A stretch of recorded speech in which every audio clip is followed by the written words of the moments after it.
20 from B is saying to respond to complaints by persons who believe that their human or civil rights as defined by existing local, state, and federal law have been violated in Greenfield. C says to initiate investigations in the circumstances for which a formal complaint is received or where cases of alleged discrimination are brought to the commission by other town boards, commissions, or officials. And D, to work with municipal government departments, the school department, commissions, and boards to increase compliance with appropriate local, state, and federal laws and to raise the level of awareness and sensitivity to human rights issues in municipal business with the public through workforce-wide required training programs. And last, under powers and duties, that's 136-6 under C, to initiate investigations into the existence of unlawful discrimination in the town, which may deny or tend to deny equal access or opportunity in matters of housing, employment, education, or public accommodations on the basis of age, ancestry, color, disability, national origin, race, religious creed, sex, or sexual orientation, and in connection therewith to hold administrative hearings. D, to attempt by negotiation to resolve all complaints that come before it and recommend to all appropriate governmental agencies, whether it be federal, state, or local, such action as will resolve such complaint. E, to refer complaints when appropriate to the Massachusetts Commission Against Discrimination or other agency for resolution. And finally, H, to publish its rules of procedure for the conduct of its investigations, hearings, and negotiations. Said rules shall ensure the due process rights of all persons and/or entities involved in an investigation. At any hearing before the commission or any committee thereof, a witness shall have the right to be advised and represented by counsel. And that is the charter, the city of Greenfield, the city of Greenfield charter. So what we're going to do first to start it off, Chris and Brian. Yeah. Want to come on?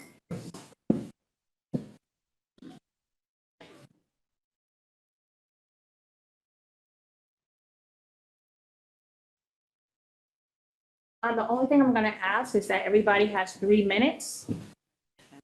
Okay. Everybody has 3 minutes to state your case and your grievance. Any witnesses that you have also has 3 minutes. If somebody wants to respond, they have the right to respond. The only thing I ask, just like the charter says, is that we deal with this respectfully. I ask that nobody overtalks anybody and everybody hears everybody out. Okay? Chris, you have the floor. I'll just start with there's no resources offered by CSO in helping you move forward to getting out the door there. They've been bullied straight up by the staff there, just addressing opinions that I had about the new rules that they enforced on people.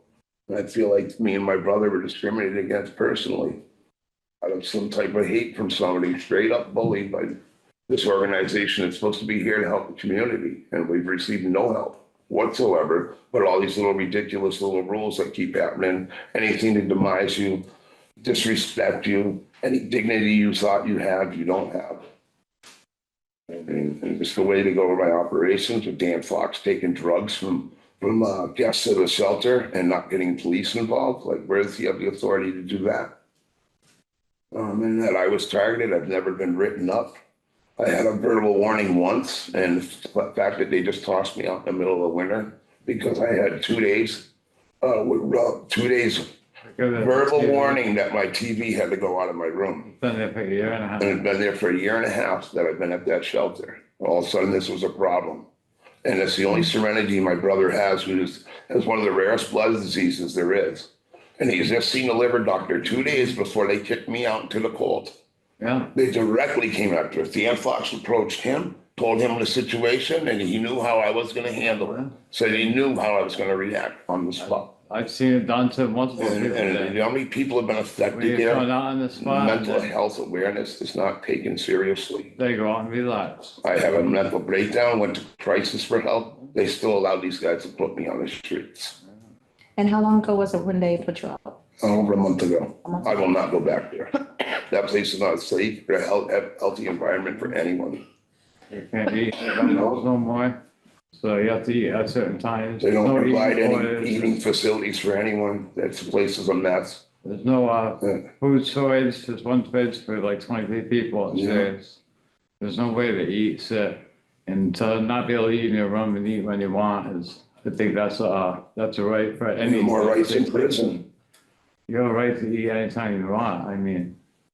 Did you file grievances with CSO? Yes, I did, and of course, I Do was tossed out immediately.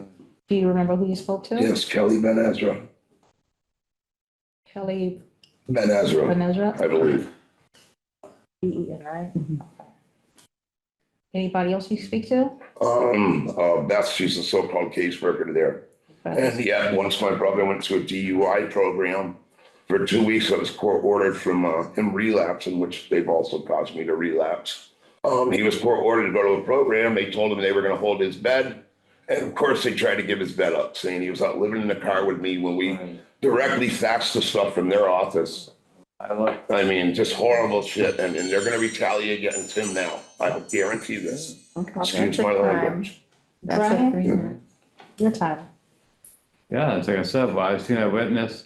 He had no warnings or nothing. He was thrown out over something that was misheard. It wasn't even said to the person that was supposedly essentially said to. That was never said. Somebody misoverheard something. And even that night, the answer was tell him he could leave tonight, go calm down, and they're gonna come back. And then the rules changed after that, and they wouldn't let him come back. But I've seen people go in the bathroom with stalls full of used goddamn needles more than once, which is disgusting. Because they're not locked to the walls or nothing. In the bathroom stalls, what they're doing, who knows what. Well, I made a grievance against him. Then his roommate reported him smoking vaping batteries or something. He only got thrown out for 2 days. Yeah. You're throwing my brother out for 30 days or more, or And if get definite, back on a and waiting not be list able to come back with no warning at all. when they know his health issues. at hand. That is completely unacceptable to me. Did you report a grievance? Yes. When you submit? Do you remember who you reported it to? I put it in the paper on the wall and the Beth took it. So all grievances. They go have to a Beth? board, you just put it on Okay. the paper thing on the wall. So all grievances, You're supposed to hand that in to someone, right? No, you file a grievance, you put it on the wall, and you come and take it, and that's what's present when I filed that grievance. so if you take the paper off the wall and fill it out, it goes directly to the No, admin you put it office? back in the wall, and then they take it. It's The like a office. Dropbox deal. So thing, Beth kind of. or, Yeah, one of the Kel, case okay. managers, whatever, I assume, is supposed to work out. So-called case managers. okay. Hmm. Anything else you'd like to add to this? Yeah, just a lack of help of helping people get out of there and stuff. No, It a seems year and a like half, we've got People no, complaining that they're going to get their own SNAP and helping paperwork and stuff, which is not being provided, and that's gonna make it Very that much harder to understaffed get out of also. there. Who wants to be there? I never thought I'd ever end up there in my the life. added stress that they put on us since they took over. Sorry, man. As far as, I know you mentioned something as far as retaliation. Oh, yeah. You have witnesses here who could back that up too, correct? Well, my friend is going to talk to you virtually Okay, that we spoke about. Like, okay. half the people want to remain anonymous. They're scared. Yeah, that's good. I mean, you're out on the spot and then they call the police to bully you out. Yeah. And walking You in the say one bedroom thing or without something, yeah, knocking, and just walk telling in your you. room, say go through your stuff when Yeah, they feel like because it. you live in a shelter, there's no such thing as privacy and stuff, and Yeah. I don't think it should be like that. I worked my whole life, pay taxes for these services to provide for them. I think I'd end up sick with a blood disease I was born with, and end up in one. I never thought that in my life, No, and I think it's just profile. disgusting the way it's ran and how people are treated and profiled when they're in there. Thank you, Brian. Thank you. Right?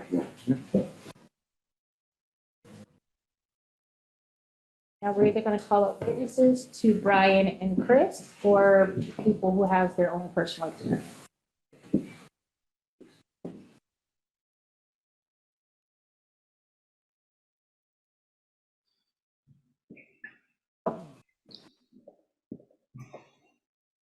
Good evening. Good evening. My name's Ryan Whitney. I do a lot of homeless like advocacy work just on my own because I see a need for it in our community. And they're like my friends and stuff. It's part of our community. And what I've seen, I don't know, I can see two sides. We have a problem in town that we're having homeless, but a lot of the time, what I don't see is our community getting the help. What I see is CSO outsourcing to other places, like a lot of people being brought in from Springfield and Holyoke. So the necessity for them on my end, like, and they're not giving, like, because I've seen the same people sick for 6 years and homeless and mental health, and they have a monopoly on the mental health in the area and the homeless situation in the shelter now. And there's so much to say about the situation. So to keep it in 3 minutes is very hard. But the transition has been hard because I've spent days with Chris and them, and it's hard for me to even articulate in 3 minutes the human rights violations that have happened to these people. I don't know if it's because of the transition or if CSO is trying or understaffing, but they're not doing the job they say they do on their mission statement. That's my problem, is when you go in there, like, I know it's not a babysitting program. I know it's not, oh, my TV's gone, like that. If that's the rules, that's the rules. But there should have been like a phase out program. If we took over from, so the human rights are being violated. If you had a TV for a year, why is anyone in a shelter for a year in the first place? Yeah. It's not a place to be for a year. They say they're trying to transition you, and when they say they have no case managers over there to do that's stuff I need help with because I'm dyslexic. And like, if I went homeless tomorrow, I'd be in the same situation because even if I went to the homeless shelter over here, I'd need a case manager to help me further my paperwork to get disability or to get housing or anything like that. And if you're saying you provide these things and you're just allowing people to sit there, be drunk, be on drugs and stuff like that, I don't see a need for it in our community when you're outsourcing other people and then you're kicking people out like this, then they become Greenfield's problem. And we don't need Springfield and Holyoke's problem. We need to fix our problem here first. And if these guys are from Greenfield and he's not allowed ever back there because of a TV discrepancy, like, that's a problem because it's not helping our community. And like when my friend got stabbed, he was a client of CSO. The client of CSO brought him in from Springfield. And when we had that homeless man get stabbed, that's one of my friends, Tony, and he's on the side of the road. But he would have never been here if we didn't have CSO because we don't have city-like folk out here. The mode of our homeless is like, it's not a city mode. So when you bring a predator in from a city that has to live that predatory lifestyle to survive, not that the predator's bad, he's developed that to protect himself. But when you bring him in from Springfield and try to drop him into our community, just doesn't work. And if that's what we're doing and not helping our community, I don't see a purpose of CSO because they're just bringing their trash and dropping it on the streets and not fixing the problems of Greenfield. Thank you. Next.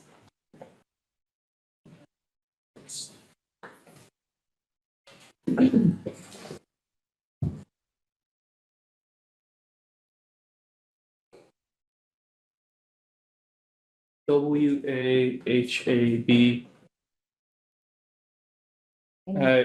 I'm sorry, you're a witness? Yeah. Okay. Hi, everyone. My name is Wahab Minhas, and first off, I'd like to thank the commission for its important work in ensuring human rights in the city and for giving us a chance to speak. In my campaign for city council, I was introduced to several community members who were either homeless currently or who had been in the past, who complained of subpar conditions in the CSO shelter. Greenfield, like many other communities, is struggling with homelessness, addiction, and mental health. As a community, we rely on state and federally funded programs and facilities to help members recover and get back on their feet. However, it is concerning when those facilities which are claiming to help do not provide the services and, in fact, fall significantly short of their promises. I have met with several people who live and have lived in the CSO shelter who have a range of complaints against the facility. This list is long and concerning. Residents have reported cases of bullying, discrimination, retaliation against members who have made complaints, inadequate mental health services, being removed from the facility without just cause, no path to permanent housing or assistance with finding employment, unhealthy, packaged, cold, and altogether insufficient meals, no active social work, insanitary environments, a high tolerance for illicit substances, and inadequate case management. This cannot be tolerated. Regardless of your situation, everyone has a right to be respected with humane treatment and to be provided the next step to better themselves. Neither of these things seem to be happening at the CSO shelter. Many individuals have shared this information with me with the promise of anonymity, citing previous cases of retaliation. I hope we can ensure that the people who are going to be testifying today won't be retaliated against. I urge the Human Rights Commission to investigate these conditions so we can get to the bottom of this and provide adequate services to our community members so they can turn their lives around. Thank you so much. Thank you. Thank you. Thank you. Actually, gonna limit my comments because I have my own grievances personally against CSO. So in order to protect myself for any pending litigation I might bring forward, I'm not gonna say anything. Okay. Thank you. Next.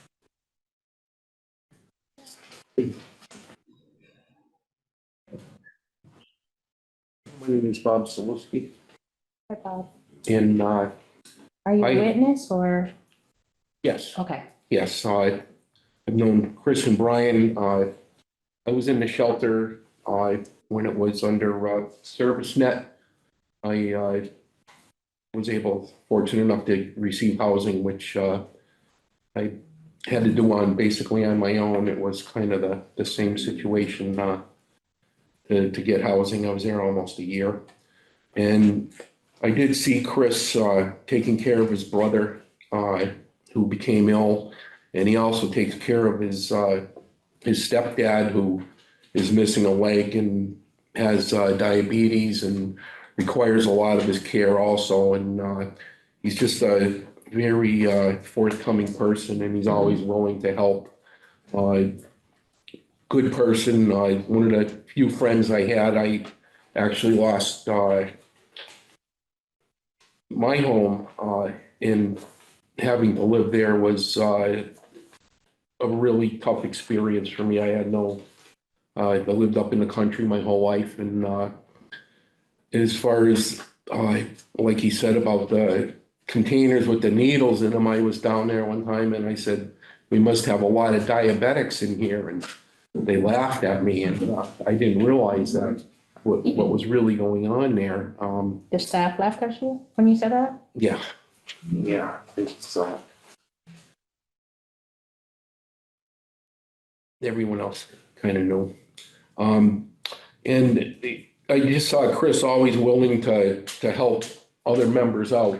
There was only a few people who would do things like that, and did his best to take care of his own family and help others when they were in need. And I've been keeping in touch with him since he got out of there. In fact, his stepdad lived in the building I was in for a while, and it just is heartbreaking to see what he's been through with his brother and trying to maintain a place for the two of them to live. And the situations that he's gone through, not having the 3 write-ups that he was supposed to have, and just all the different rules that went into effect, but there was, as far as I know, there was nothing written and given to us. Yeah, they just made them up as a. And I was a member of the joint executive board for the SEI union, and we took care of teachers and state workers. It's an appointed position, 12 members. We meet once a month in Boston. And what I did was basically grievances. And I'm volunteering my services to Brian and Chris to be able to go through this and any help that they might need as far as keeping the T's crossed and the I's dotted. And I think it's my 3 minutes wrong. Thank you for listening. Thank you. Thank you, Bob. Thank you.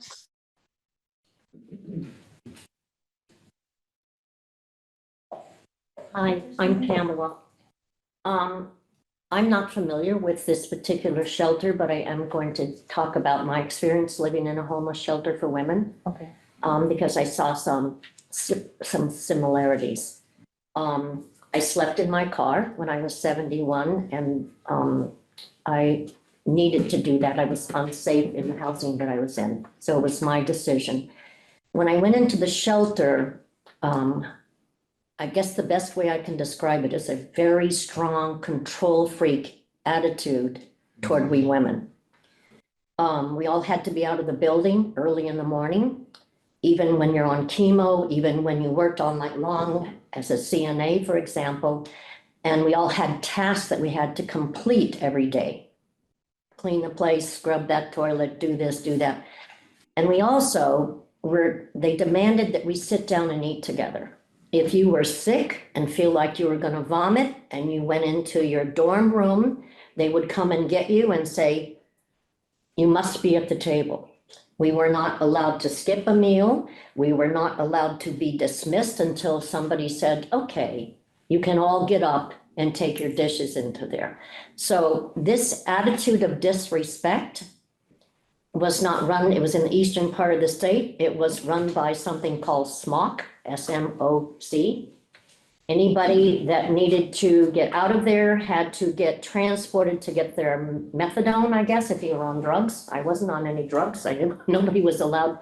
We were always frisked. If we left, we had to come back in and take our bags and say, okay, what do you have on you? And they'd go through your purse, which I can understand. They don't want me bringing in something that I am not to have. And for the most part, one woman was very nice. We would have these meetings and we would sit there and this one woman would say, I don't see anybody smiling.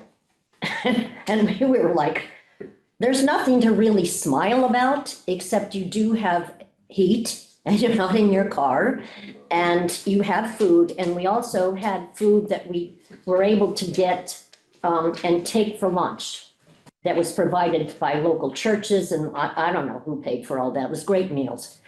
And so we had a once, about every 2 weeks, social worker come in. She was wonderful. And if we could have had more time with her, it would have been great. But that was just like, you didn't know when she was coming, if she was coming, you sat down. And it was lights out at a certain time. There were very few bathrooms for the number of women. We had women that had Crohn's disease. We had women that were always vomiting from radiation. And you just had to get in there quick and get out, you know, like one tub, one toilet, one sink. They also would penalize the whole group and lock us out of the kitchen, you know. So I just want to say the lack of respect, I think, is prevalent also in some of the sober houses and some of the other realms that I've heard about in state conventions. And thank you for letting me speak. So I cannot speak about the wells. I know a friend of mine works over there, last I know. Thank you. Thank you. Thank you. Thank you. Max?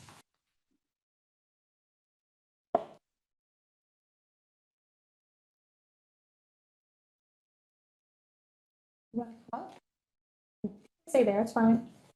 If you're comfortable, that's fine. Can I speak? Yes, absolutely. Joyce, right? Yeah. Okay. I have a little business, so I can't see to walk up there. Okay. What do you want me to do? I can score. Okay. You can just sit right there, probably. Yeah. Or you can just sit back here and speak. Yeah, she gets to see, that's why I moved the mic. Okay, So I could pick up. if I speak loud, can you hear me? Yes. Yep, we can hear you. Okay. Here's my. My name is Dr. Joyce R. Young. I'm a naturopathic physician and a research scientist, and I have gotten severely chemically injured. I have been at the Wells Street shelter since late March, and I have been discriminated against over and over and over and over again. I have filed grievance after grievance, and I have gotten sicker and sicker and sicker and sicker in that facility. I have, since my area of expertise is environmental medicine, what are all the a trillion chemicals in air, water, food, and consumer products doing to folks? I have a different perspective than a lot of people. I don't represent what is perceived as the general population of the Wall Street shelter or any of the other ones. I have no addictions. I've never taken, I don't smoke, have never done alcohol or drugs, but I am severely chemically injured. And I have been, my chemical injury has been flaunted over and over and over again. I was the brunt of an anonymous allegation to Life Path Elder Services, Adult Protective Services. I am 78 years old, and there was a Zoom hearing, and Jamie, the nurse, presented the allegations that I was considered to be a liability to the shelter. And why was I a liability to the shelter? And what I'm going to tell you, I have never gotten in writing. I have asked for the last month to month and a half for all the allegations that have been brought against me in writing. I have received nothing. The allegations are blatant discrimination. I have been just accused of eating rotten food. I eat all of my own organic food that I bring in. I do not eat rotten food. I do eat fermented vegetables, which are fermented, they're not rotten.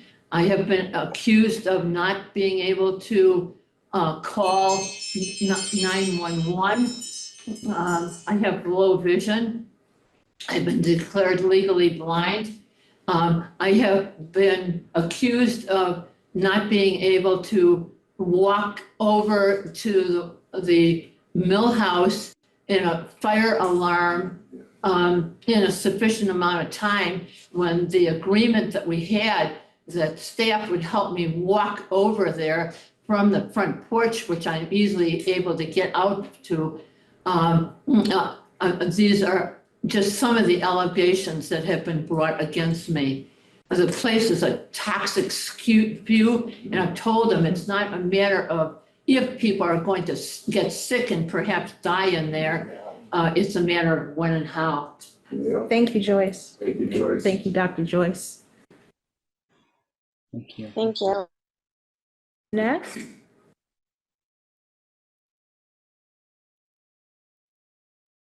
Anybody else want to speak?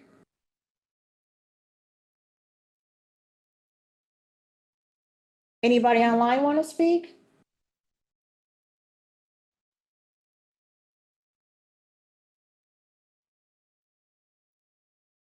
William or Ella?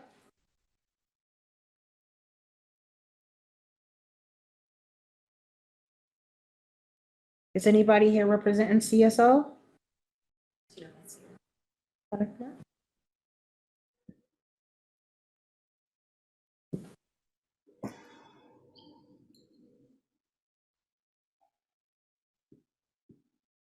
Okay, and names?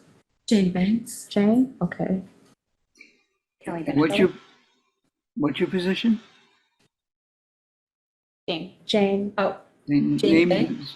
Yes, okay. and Kelly.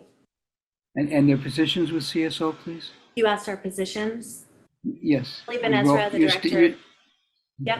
Kelly Ben Ezra, the Director of Shelter and Housing. Okay, Jane Banks, Vice President of Housing and Shelter Services. thank you. Thank you.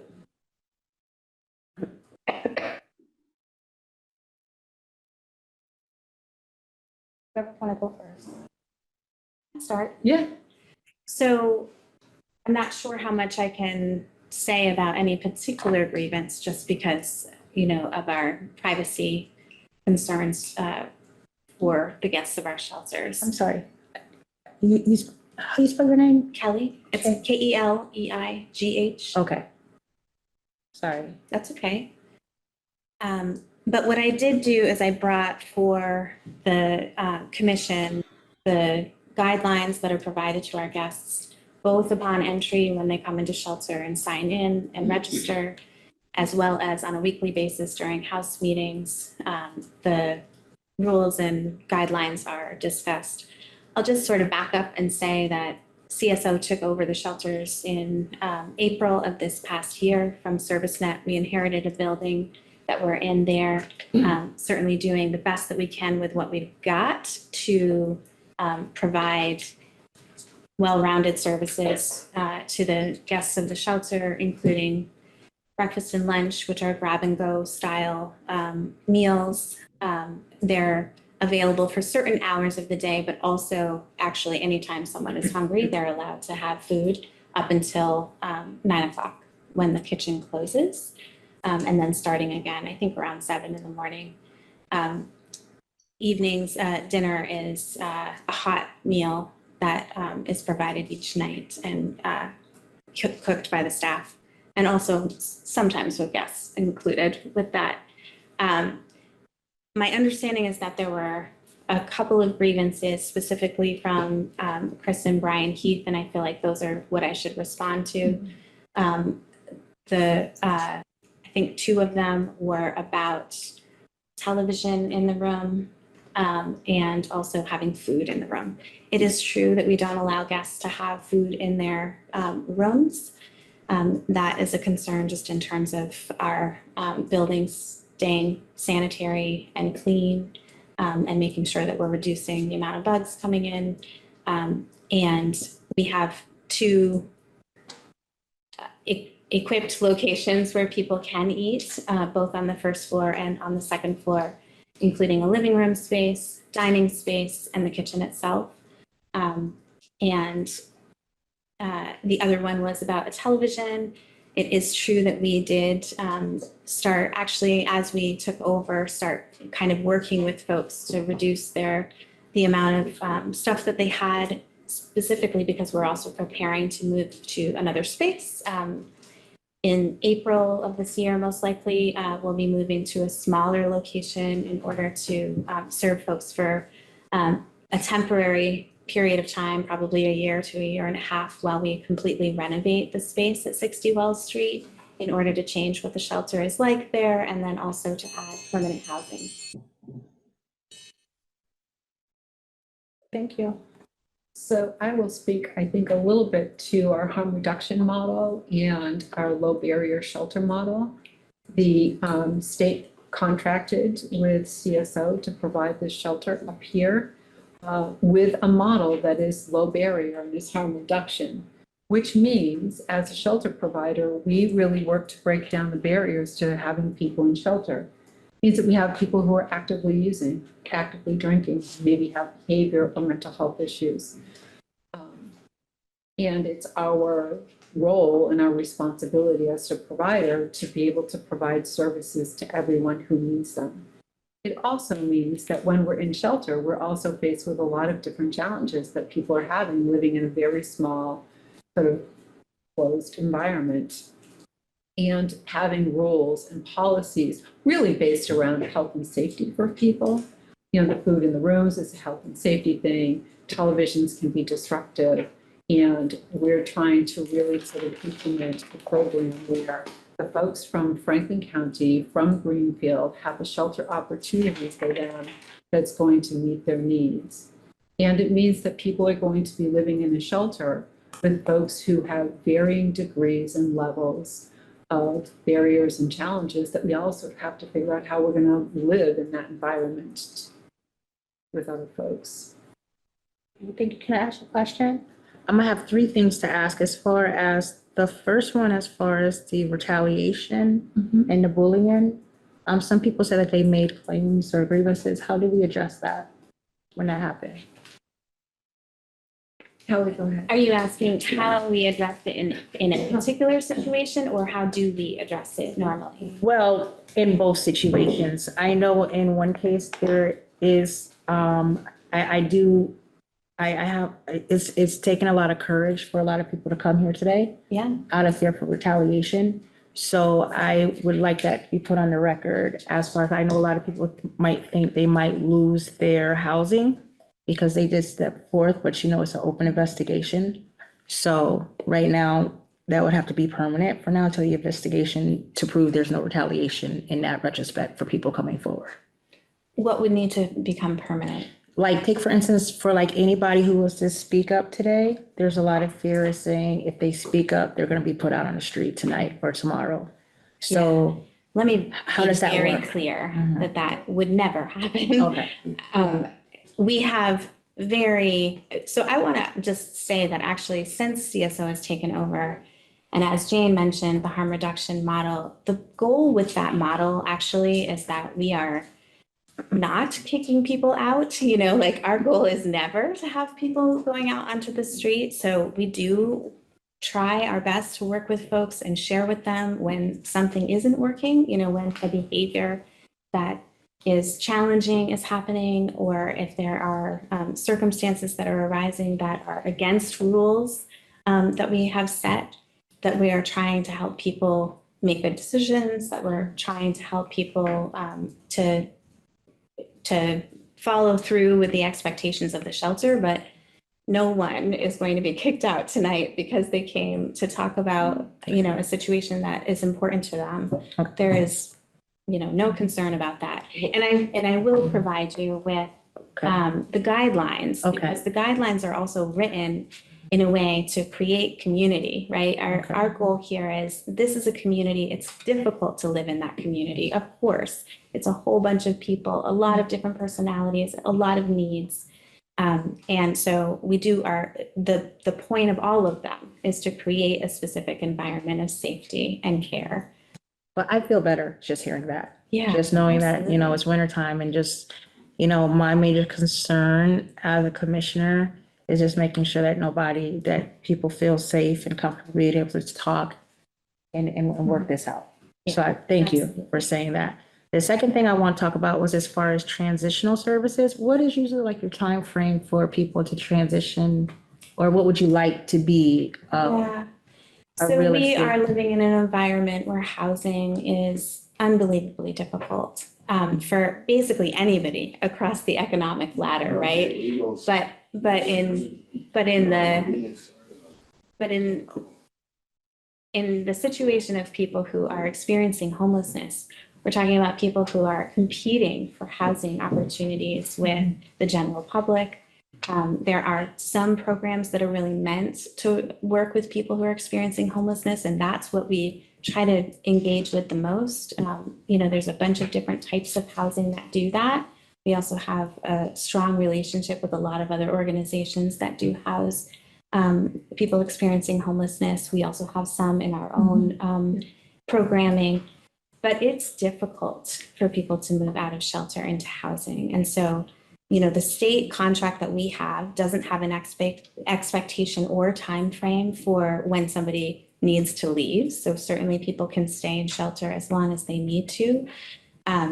Our goal, of course, is to move people out into housing as soon as they are ready and as soon as it's possible to find that opportunity for them. In terms of case management services, we have 2 case managers for 40 individuals. They are really busy. There's a lot to do, but, they are working really hard. Certainly, we don't hold people to utilizing those services. So not every person is working with the case manager. If they want to be, we So it's really want them voluntary. to be. Okay. Yes.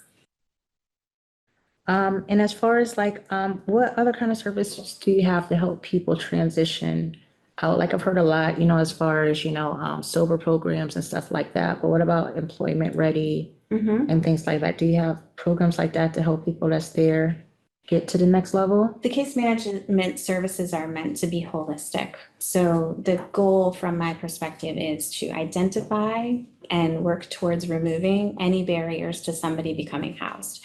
So that means really working on education needs, working on employment needs, mental health struggles, helping people address their addiction, helping people to, move forward, but also really addressing things from the perspective of that individual and what they're looking to have happen. We're going to make a lot of recommendations, but this is the choice of that individual, right? What they want to work on, what they want to be working towards, and recognizing sort of meeting people where they're at and what they're ready for. So, do you have agencies like Mass Hire that goes in and works with them as far as employment We services? haven't had Mass Hire come in, but Okay. yes, Okay. our case managers bring people to lots Okay. of different appointments Okay, with hiring agencies, with, job fairs and stuff like that? sure, Okay. DTA as well, getting to various appointments, to help people to get their identification and to get, just lots of different, service work. We also have nursing on site, and You have? how many? Mhm. One nurse. Okay, and that's for whoever needs the meds, correct? Or medical? We actually don't hold medications unless Okay. people want us to. Okay. People aren't required to give us their medications, but we will. Okay, The nurse does not administer medications. Okay. People who are staying in the shelter administer their own. okay, But the nurse is really there to support, kind of every sort of health concern that's going on for somebody and connect them outside if that's needed, but to also triage internally, whenever somebody's managing something difficult. We also have clinical services within CSO that our guests are being connected to. We will soon have clinical services on site, but haven't been able to hire for that yet. okay, now in the case of, like you was addressing Chris and Brian, because that's why we're here. So Chris's permanency is over. He can no longer return back to Wells Street Shelter. He is allowed to get back on the triage list. He is? Yep, Okay. absolutely. What would he have to do in order to do that? He has to call the shelter and do a triage. Basically, that's just calling to say, I am looking to access shelter. And what we ask people to do is to call daily because the beds are full, right? Most Okay. nights, almost every night. So, we're working with people really regularly that are trying to access shelter. Okay. So this, sorry. Sorry. Lynn. Yeah, I do have, so just in, as far as, it's really always disturbing to hear of, a situation where people don't feel supported and disrespected. For sure.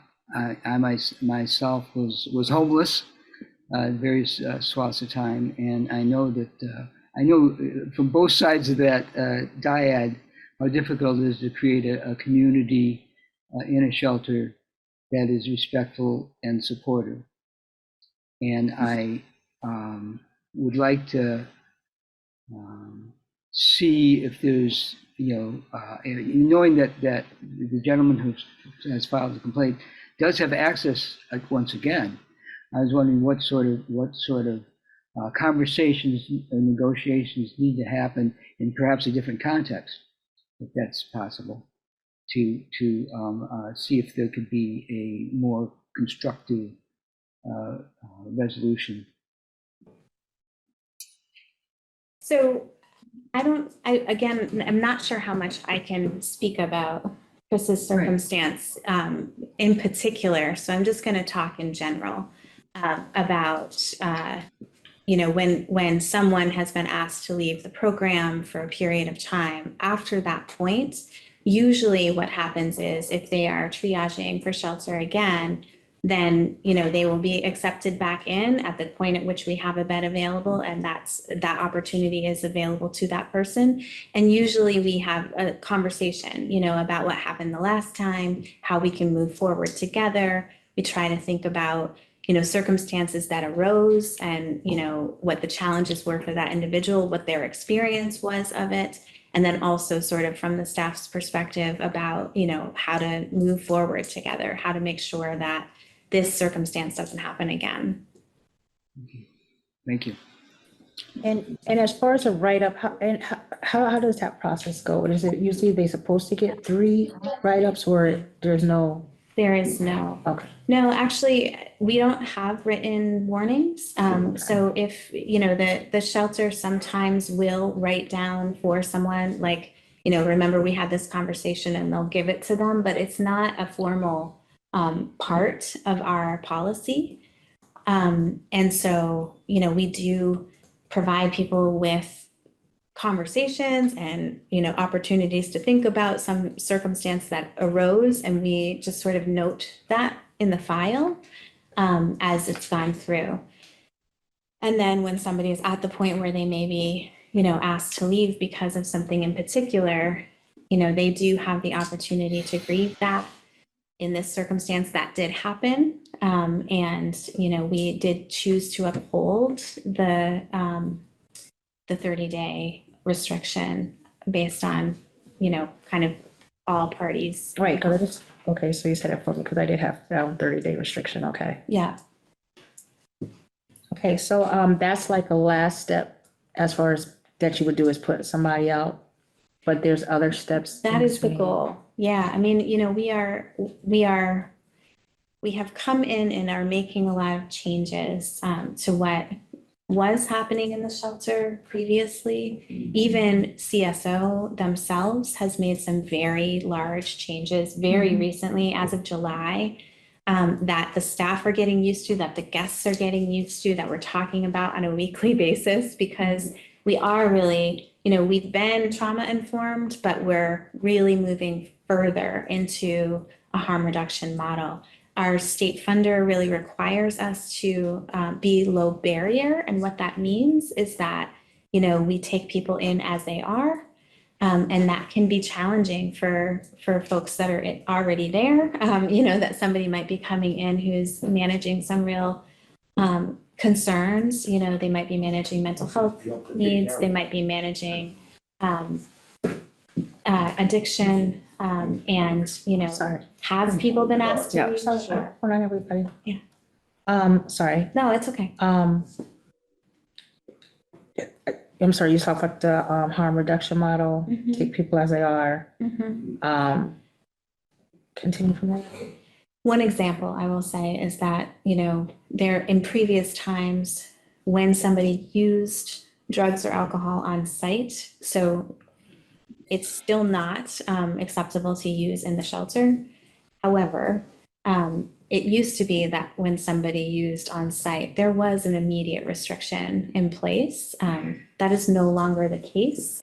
Might be some of what you're hearing from other guests is that, we are working to try to recognize that if somebody used on site, it's likely because they're really struggling and it was a need in that moment. So what we're trying to do is recognize the safety need for that individual in the moment and not immediately have a, response that's so severe, and instead kind of reduce harm, right? Like try our best to support that individual in accessing services if they need them, and working with staff around opportunities for what it might look like the next time, and not ask them to leave the first time that happens.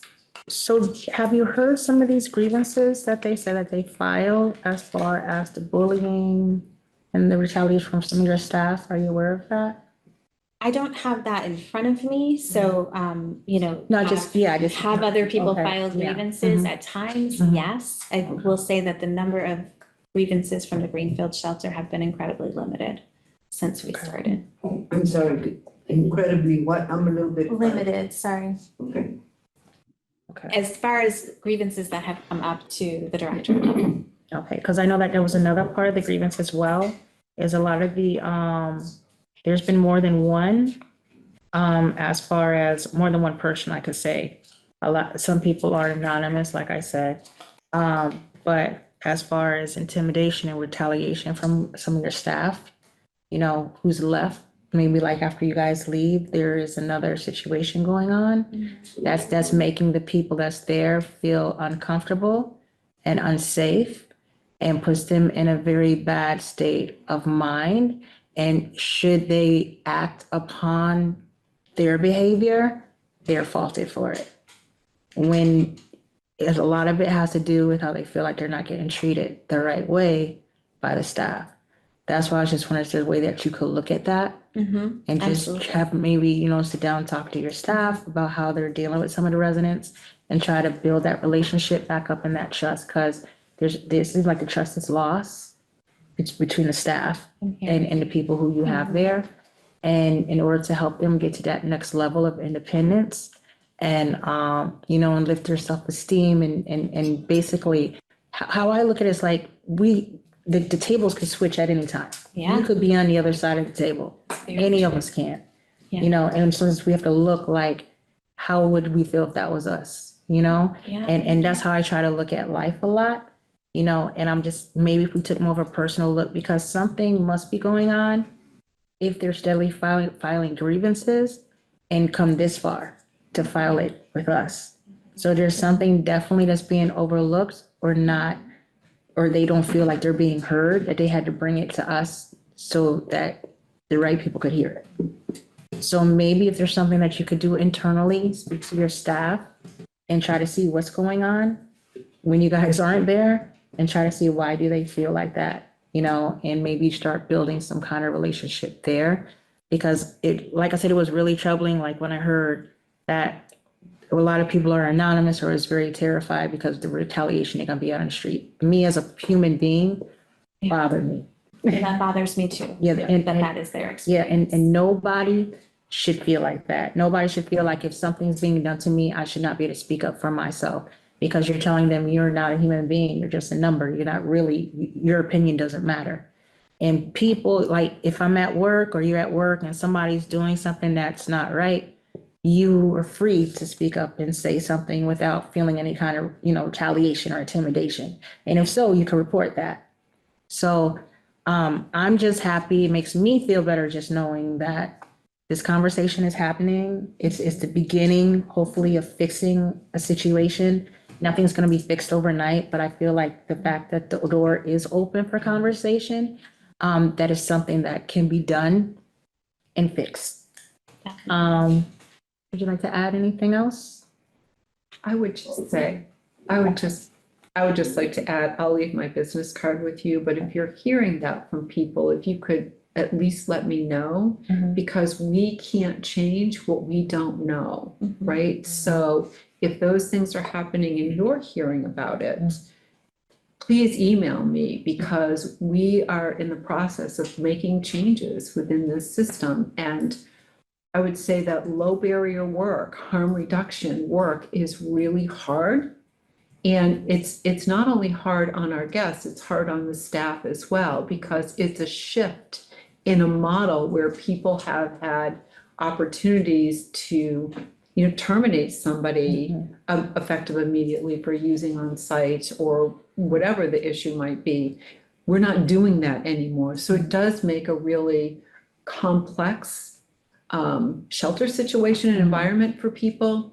But if you hold the information and I don't have the information, we can't make the changes, and we can't meet with folks privately to kind of get a sense of what's going on. And as the vice president in this particular role, that's part of my responsibility, is to make sure that Kelly and her team have the support and the training that they need, but that the guests are safe as well. So I'm just putting that out there for you to be able to have that information. I'm happy to hear that. And when you leave, I will take your information. But I also was gonna, after this, it obviously won't be tonight or something, but later on in the week, me and Tim will probably get in touch with you, Kelly, and just set up a meeting, just do a walkthrough. Just see how everything's over there, I know there's been changes, and just do a walkthrough. We've changed the building as best we can without doing a lot of physical, expensive work in the building. I mean, we have cleaners that are there on a daily basis. We have, there's a lot of things that we've tried to implement to make sure that the space is as comfortable as it can be where it is right now. And then we have huge changes coming, which are, going to take a while. They're big. So, but yes, I would welcome to do that. Empress, Kathleen has her hand up. Oh, sorry, Kathleen. Hi, so just to put this out there, and I come from a position of a couple of different things where we have some experience in housing and shelter and all that. And I think as a community, it would be really important, for any commissioner to maybe step up with some ideas to be able to help the residents as well as CSO run this in a way that works for everybody. And I understand from both ends where, difficulty comes in. So I just would like to put out there, and I don't know how far we can go with this, where, and I forget exactly what you called it, Jane, about how CSO is doing a different job than Service Nest with the way, people who have addiction come in there and how it's changed the trajectory. Two thoughts of mine is, what about some support from the community? We have the opioid task force, and also maybe we could get some people, I know I would volunteer to help people do paperwork and things like that, and just help with some advocacy for residents to help everyone be more successful. And I don't know, how we could facilitate that. Yeah, absolutely. I mean, I'm happy to talk with you further about that. I also just want to share that CSO has hired a new director of addictions. So we are putting together a bunch of trainings for our staff across the board, to get a little bit more deep into the weeds around harm reduction and understanding the value of it and success of it. And I think that, we can also have her partner, in this conversation for next steps. Yeah, no, I think that's great. I mean, it's a precarious line, as we all know. So there's all of that. Okay, thank you. And along with Kathleen, I would be more than happy to come in and help and work with residents too, and help you create some programming too. Sure. Yeah, that. Thanks. Yeah, I would be available for that also, Empress, to be, I don't know if part of this process could be like the formation of a subcommittee, just sort of follow through, to make sure that there isn't a one-shot evening. Yeah, I think that's a great idea, maybe a subcommittee, and we could work on that and, have hours where residents can contact people, and then you can help them do a form, and, because sometimes it's just there's a lot of fear because things like that are very overwhelming for very many. Really overwhelming. That would actually fall under the outreach and educational subcommittee. Okay. I thank you and Lance just volunteered for that. I could as well. I could help Yeah, Lance. so yes, I would help out with that too. So okay, so it seems like we have a plan here. Like I said, we get in contact, do a walkthrough, and talk about, some ways as a commission that we could come in and help with the residents that are there and be more support. Yeah, absolutely. For, Welcome it. okay. You had something to say? Yeah. Oh. No, what I wanted to say is, could we give the opportunity for these folks to speak a little bit more? These people were given a lot of opportunity to market their harm reduction programs. So I'd like to actually hear from more of the people why we're sitting in this room from the complaints. Okay. Yeah. Anything else you want to add, or? No. Okay, so we'll just take the business card before you leave, Sure. and we'll just go from there. Okay.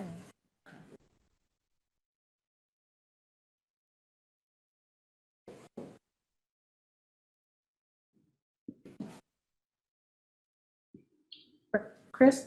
I'd just like to address, so where's my help at here? Literally, I've been victimized, thrown out in the streets. I'm living in my car for a month and a half. I've had a mental breakdown. I am not the same. I'm not there for my brother like I should be, or my father, who's paraplegic and has dementia. I mean, this is stuff I deal with every day, and they weren't even considerate enough to take that into consideration, what I deal with. I've been homeless for over a month now, struggling in my car. And then we got illegals taking up the hotels in town. I can't even get any help from the city of Greenfield, period. Where's our help, really? That's all I got to say. It's not fair. All our tax dollars are being wasted. And I get no help from me at all. or my brother. I think they did say you can go back in Why there. would I wanna go back? Well, I understand that you don't want to, but it is. Really, that's up the to volume. User or something. That's the volume I can situation here. consolidate a little bit, because I've worked with Brian and Chris a lot. And to hear her say, like, to hear this organization say all these things are in place, but to know on the ground level, it's not working, one, if they are in place, and they're really not in place, just because you guys tell our city that they're in place. I've been out there with these people for 3 years now. I helped with, getting the people out of the flood last time and stuff like that, and it's nice to say you guys are doing it, but you're not, and you're receiving money already. Our community, if you guys are receiving state-funded money to do these things, we shouldn't need to be volunteering and having our human rights come to you and say, hey, we'll help you with these things. There should already be people in place in your CSO facility that are doing social security paperwork. There are. But no, that's a lie. You can say they are because there's somebody paid in a position doing that. But if you're testing people for 45 people, I'm trying to get my disability work done. hold on. I'm trying to get my disability work done right now. And it takes more than, I would need like more than 2 people for 45 people to get them on disability. And all them people, I know that you guys are trying to be this, but we're funding you. We funded you $600,000 to build this place and now another 100,000. So our citizenry would like to see results for our citizens, not you guys making money as an organization, because harm reduction is not working for our community, obviously. Because our community has people like this young lady here that harm reduction is driving her nuts, and you guys don't have a plan for her. That's, these guys can't articulate what they really want to say, but you hearing from being in facilities and homeless and passed around from state facility to facility since I was 14, to hear you say you're doing what you're not doing is also triggering to us. Like to hear you say, oh, we're helping you. These guys aren't getting any help. Are you gonna let him in tomorrow and not give him a hard time? Would you do that right now? Would you be willing to have him come back and help his brother out and bypass the paperwork? Or are you gonna bully him because he got kicked out over a TV and you guys are transitioning? And I know Red Fox personally, and he's probably not the guy in the position to be kicking people out, drinking beers with him downtown illegally on the Wait a minute, Right, wait, right. after a shift. Getting a little Thank too you. much. Yeah. Okay, thank you. You can answer. I just want to clarify one thing you just say. Nobody would ever get kicked out because they have a TV in their room. So I just. The situation not I'm being not gonna share handled more about from it. Hold on. transitioning from. Hold on, wait a minute, CSO. hold on. For us to do this, we have It's to. triggered, I'm we- triggered, I'm sorry. I- definitely- But we have to follow No the, idea how they traumatize you. Chris, but we have to follow, I understand that. It's the- all the- new to the me. way- I didn't ask for this. and you are Let me doing, know that. and I respect you so much for doing this, and you're doing very well, but I just want, Ryan posed a question, now you can respond. Okay. So also, I just want to say, you are right. 40 individuals with 2 case managers is really hard. That is real. Yeah. And our case managers are working really hard. Hold on. I know that it can feel like folks aren't getting everything that they need. I don't want the feeling that, us answering the questions that are coming to us, we're answering those questions from the committee, and it's not perfect. It's all a work in progress. We're really trying to change the mode of this shelter and the environment that has existed there for a really long time. But you have to stay in the criteria of your state-funded program. We You do can't have do to- things that work to our community, and harm reduction is not working in this community and many others. There's like statistics that say they do, but I'm on the streets with this people, and you know what they do with the needle program? These guys take the needles, throw them in the dirt, crush them up, save one of the needles from Tapestry, go get the needle, and then get the $10, because fentanyl only costs you $5 a bag right now, and it's fentanyl, and it'll kill you. So Tapestry could literally give you the needle and the money for the drugs for the shot. So harm reduction in my, on the street level, not working. It's not working, and you're bound that program. It's not working for our community. unless you can push on your donors to change your policies, because these guys don't know how to talk like I'm talking to you. I mean, I know how it works because I've been a victim of the system and got out of it. And this is what I choose to do with my life now, is I got paraded all the way down to California with this harm reduction, people, places, and things. And when they kicked me out of rehab out there, you know what, they were gonna give me to the streets of California. And if I had mental health problems to the severity of these people, they can't fight for themselves. That's why I'm here, to fight for them, because this guy needs a place to go tonight, and that's the reality. That's why I'm here. I don't care structured meeting, anything like that. You guys are bound to a policy that's not working for our community. And has Chris already succeeded his 30 days? Yes, He has, so I he already already said that. Well, I mean, Okay. you don't wanna wait much, but like I said, it's a biased program, and I mean, it's so much favoritism there. They had my brother's disability paperwork sit on a desk for 3 weeks, that's all time sensitive, that's uncalled for, that was deliberately done. I mean, this stuff is real, I'm not making this stuff up. I'm not here for, you know, a good laugh or a prank on nobody. They messed me and my brother up, he was relapsed, he spent the weekend in the hospital because of the stuff that's been forced on us. I mean, it's just crazy. Really. Like, I know so many people that have overdosed or killed themselves or tried in the last few months since CSO took this place over. This is a serious crime on here. People are killing themselves and overdosing because of these people. People need to wake up and listen to these. yes, Joyce. I would like to mention that I have put in a suggestion to the town of Greenfield, and that I would put in a proposal with Cecil Hodges from the Community Health Clinic to establish a naturopathic and homeopathic medicine community clinic. I have heard from so many people living at the shelter that they would like to stop doing what they're doing, whether it's alcohol or drugs, or it's smoking. And allopathic medicine has been an abomination, a failure for the most part. And to try something different like classical homeopathy, the State Department of Public Health in Massachusetts held a seminar even in 2017 on the use of homeopathy in early recovery. I have tried for years and years and years to get the community clinics to actually do something like that, because I've seen exactly, as a naturopathic physician and practicing classical homeopathy, I've seen exactly the same thing that they had video footage of, and it has been a brick wall totally. Okay, if you keep an open mind, homeopathy has been used for 250 years successfully to help people to enhance their own natural healing ability, and there's nothing at all. Just to respond to that just momentarily, are you aware of the People's Medicine Clinic here in town, Doctor?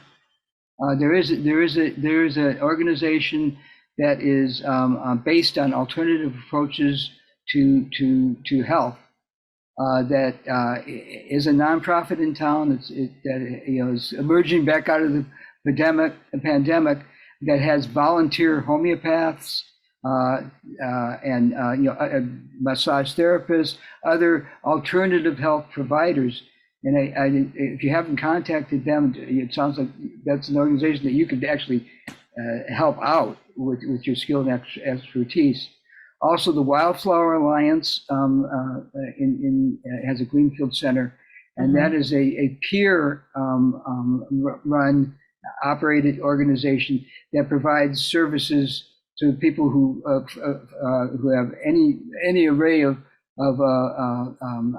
struggles, mental health issues, homelessness, and do provide. They have a drop-in hours and various groups to support people who are unhoused and are struggling with other issues. And those are resources that I hope that folks, everybody. I'm not sure the gentleman in the back, and I've spaced I'm 77 years old. My name's, I should have written everybody's name down. But I certainly would like to, know that I hear the concerns about various systemic responses to the human condition that don't seem to work for some of us. Go ahead. I'm sorry, Lance, do you have a contact at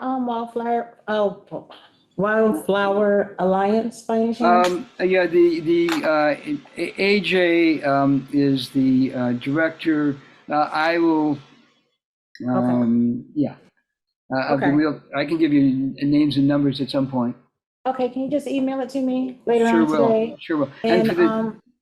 And Kelly, if I follow up with you for Joyce, we could probably try to connect her with Wildflower. Yeah. Would you like that? And the people's medicine. And the people's, that's what it's called? Yeah, the people's medicine. Just do that. It's all Yeah. free. Okay. It's all free. Would that be something that you would like, Joyce? I think that would be fine. My perception is that whatever they're doing, and I haven't connected with them, but it has not been, it hasn't been effective for the people that I've talked with because they have no knowledge of that classical homeopathy can help them. They only have drug solutions. Right, yeah, people's medicine is absolutely founded on a different model, as is the Wildflower Alliance of peer support for people who are struggling rather than expert support in the medical model, so.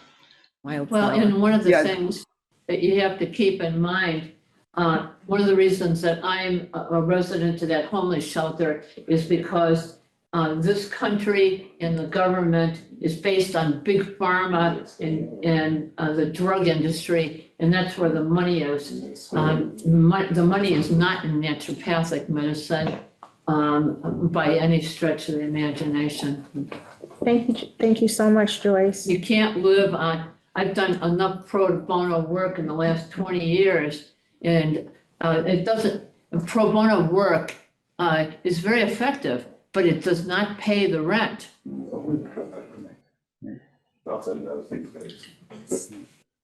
Some questions, just hearing all of this, as a Greenfield resident, but like trying to understand how this process works.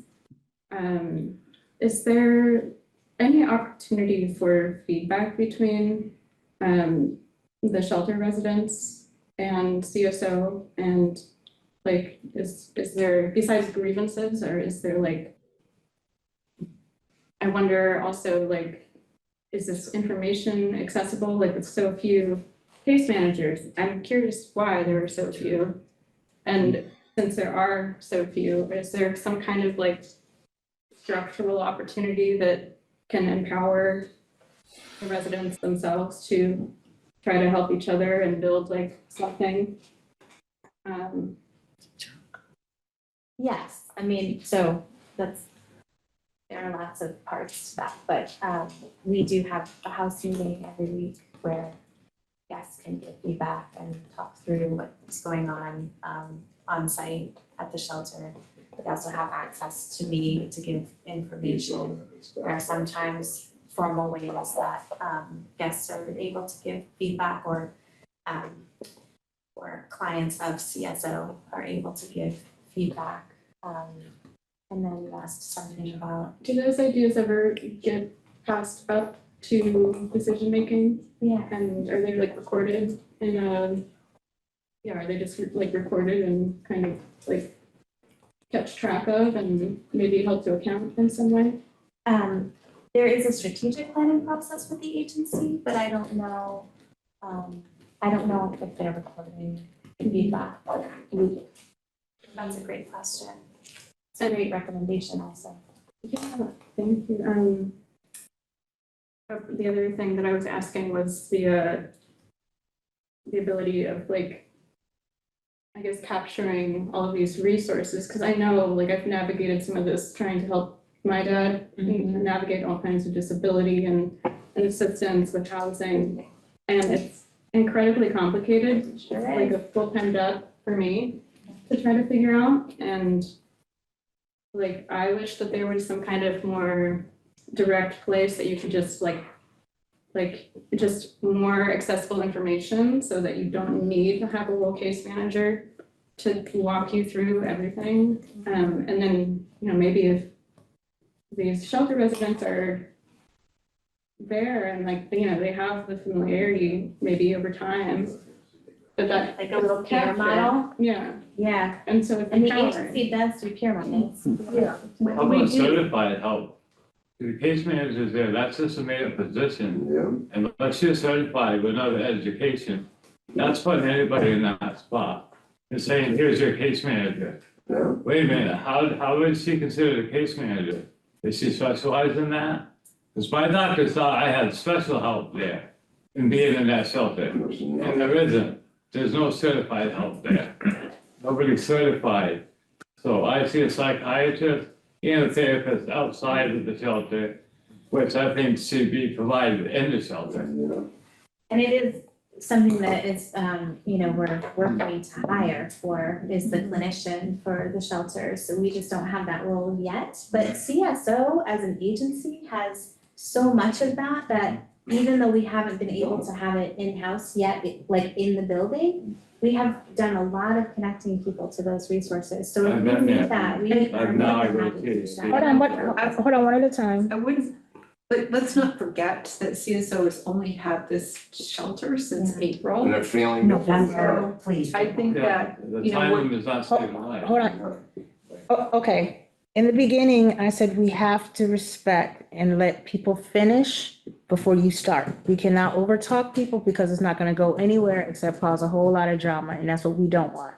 Everybody has to listen to you have every right you want to respond, but allow the person to finish speaking. And then you can respond to the person, please. Per the charter, we have to deal with this respectfully, okay? So Jane, when you speak, and then I think it was Ryan who wanted to address what you were saying. so we have case management staff. I mean, we have limited funding. We have enough funding to cover what we cover. And so case management is really tight. And I think that one of the most important things about case management is that your caseworker is not the sole responsible party in your future and in your housing, right? It's a partnership. It's supposed to be a partnership between two people to kind of decide what, I think Kelly said this quite eloquently a little while ago, is that we provide you options and different ways of, different ideas for you to sort of move forward. And you decide as a partner with your caseworker, what's the right direction for you to go in for your future. We can't determine what that's going to be. And it takes a lot of work. And so we have to look at what everybody brings to the table. So what the caseworker brings to the table and what our guests bring to the table. And that's how that work happens in partnership. And there are some people who they're not ready for that, or they don't want to participate in that, and that's okay. I think that's one of the positive aspects of this contract is that you're not made or forced to do something. You can be in shelter for as long as you need to be there until you kind of figure out your journey. Not all contracts run that way. And we work really hard to kind of get you through that part of your journey. And everybody's journey is so different. And everyone's experience is very different and individualized. And I think that sometimes we forget that it's an individual process. And people get to talk about their experience in that process however they want to do that, whatever feels right for them. But that it's a partnership at the end of the day. And that we've had this program since April. It's a growth spurt for us. And we're doing the best that we can to be able to provide the support and the services that we can. We are working to redesign and create a beautiful new facility that has shelter, a resource center, and housing attached to it. We're going to be relocating our shelter temporarily through the process. And that space will be very different as well. And with each of those moves, just as it was with this agency taking over, all of those things are gonna have cultural differences to them. They're going to look and feel different for people. It's going to be adjustment for our guests, for our staff, for our leadership, for our neighbors, for all sorts of folks as we go through the process of creating one of the most beautiful shelters I think I've seen through the artistic buildings in a long time. As it relates to sort of what's out there for the community, I would say that all providers, whether you're a shelter provider or another social service provider, we struggle just as much as you do because we are looking at in shelter a population oftentimes that's starting to age. And if you're aging and you're homeless and you're poor, the services to connect with are so challenging. It's challenging for us to be able to help the people that we're serving. It's challenging for you to figure out what you do, Dad. We all face those struggles. And it's figuring out how we communicate what we learn from our experience so that we can, if we run into you at Foster Supermarket, we can say, hey, I remember you needed a resource and I might be able to do that, right? It's all of us trying to figure out how we're going to support each other in this work. Okay. Sorry, if I could just one other question about that, like when it doesn't work out, because I do realize how challenging it can be. I mean, because sometimes you just hit a dead end. And I wonder if like those instances of where it's not working out are somehow captured so they can, like, those issues can be maybe analyzed and maybe new responses can get funding, like something different to try, because I think I know that a lot of this just doesn't really work out very well for most people. Like the services are just not there, like the limitations, like unless you have like $2,000 or less to your name, you really aren't eligible for much. And this system, whether you're the family system, individuals, your youth, your elder, this system shifts and morphs and ebbs with every changing governor, every changing Congress, like all of those things shift because, I've been doing this work in Massachusetts for 25 years and I remember when DTA provided rental assistance for people, right? And that was the safety net at the time that kept people housed. We don't have that anymore. So we shift and we ebb and our affordable housing has reduced. The permanent supportive housing that we had years ago, well, they stopped doing that. Well, now they're realizing, that's a good program. Let's fund it again, right? So we struggle just as much, and it's heartbreaking for any of us in this room and any of us in this work to come to a place where we realize we don't have any more options, right? And so I think that's when the state and agencies and the providers kind of come together and talk about different solutions and talk about different options.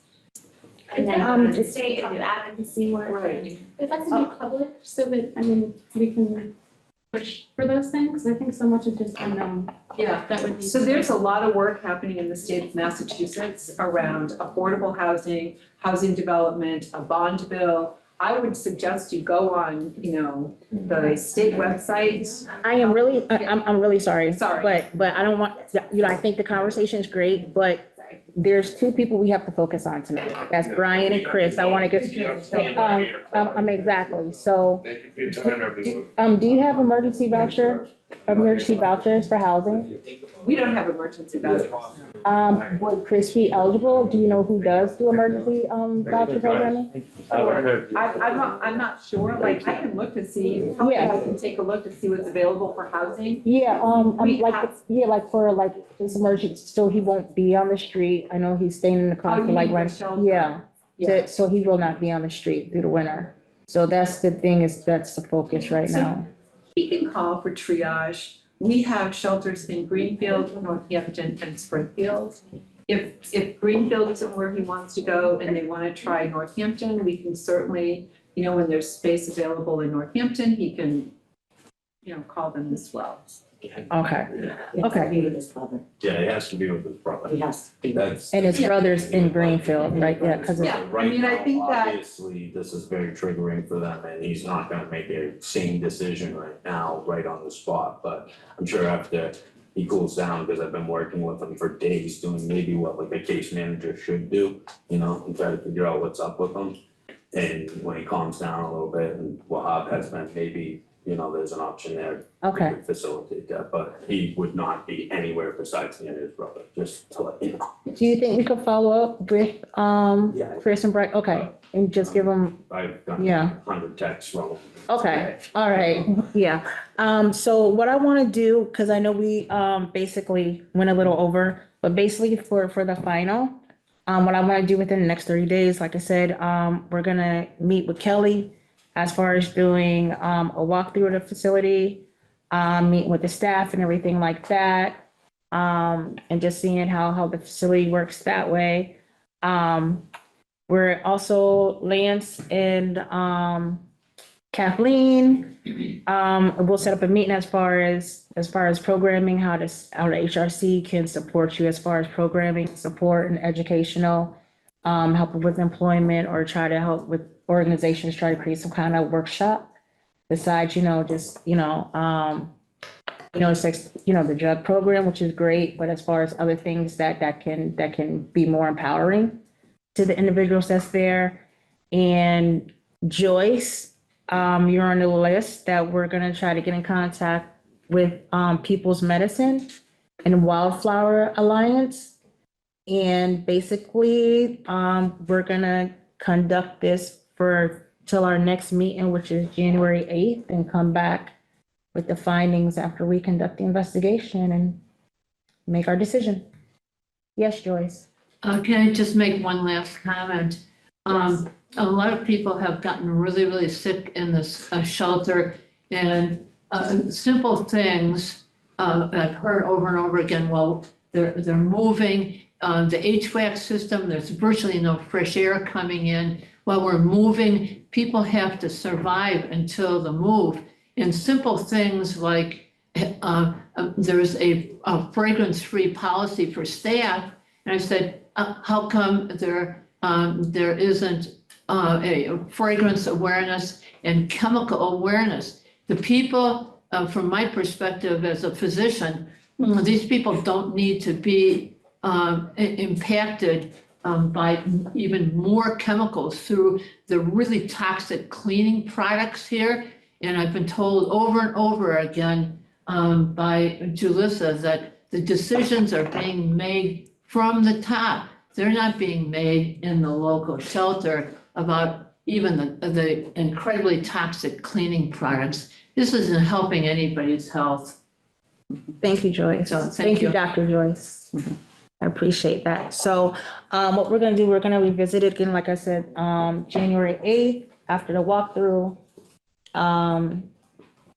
Let our findings and try to see if we can help with the situation, if the situation improves, hopefully, with connections, maybe something might open up for Chris in the meantime, because I know he wants to be with his brother.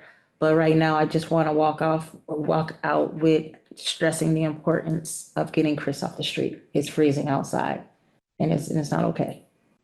So if we can just work together and just try to, outsource and just try to keep our ears open and just try to see, because I know a lot of what he's going through. He's stressed, he's cold, he's hungry. And we just have to understand the reason why he's angry. If that was us, we'd be the same way. So if we could, put our sources together this one time and just try to see what we could do to help Chris and revisit this like within 30 days and, and just hopefully we'll be in a better place than we are right now. Okay? Motion to adjourn? I'll table everything else. Yeah. Yeah.